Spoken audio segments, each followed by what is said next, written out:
ಆ ಬಿರಿಯಾನಿ ಬರ್ರಿ ಬರ್ರಿ. ಅಣ್ಣ ಒಂದ್ ಪ್ಲೇಟ್ ಬಿರಿಯಾನಿ ಕೊಡಿ. ಸರಣ ಹೋಗಿ ಕುಂತ್ಕ ತಗೊಂಬರ್ತೀನಿ. ಹಾ ಸರಿ ಅಣ್ಣ.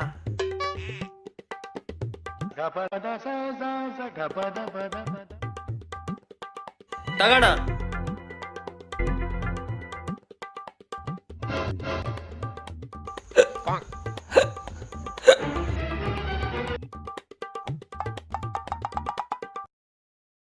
ಹಾ ಬಿರಿಯಾನಿ.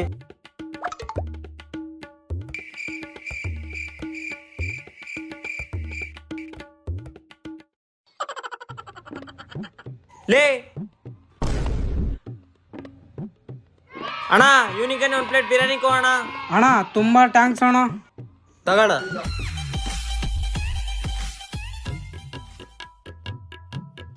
ಅಣ್ಣ ನೀನ್ ಆರಾಮಾಗಿ ತಿಂದೋಗು. ಅಮ್ಮ ಹೊಟ್ಟೆ ತುಂಬ್ತು. ಏ ಅಣ್ಣ ಎಲ್ಲಿಗೋತಿದಿ? ದುಡ್ಡು ಕೊಟ್ಟೋಗು. ಅದೇನಣ್ಣ ಇನ್ನ ಕೊಟ್ಟಿಲ್ಲ. ಅವನು ನೀನ್ ಕೊಡ್ತೀಯ ಅಂತ ಹೇಳೋಗನ್ಲೇ. ತೊಳಿಲೆ ಫಸ್ಟ್ ಪ್ಲೇಟ್ ತೊಳಿಲೆ ನೀನು.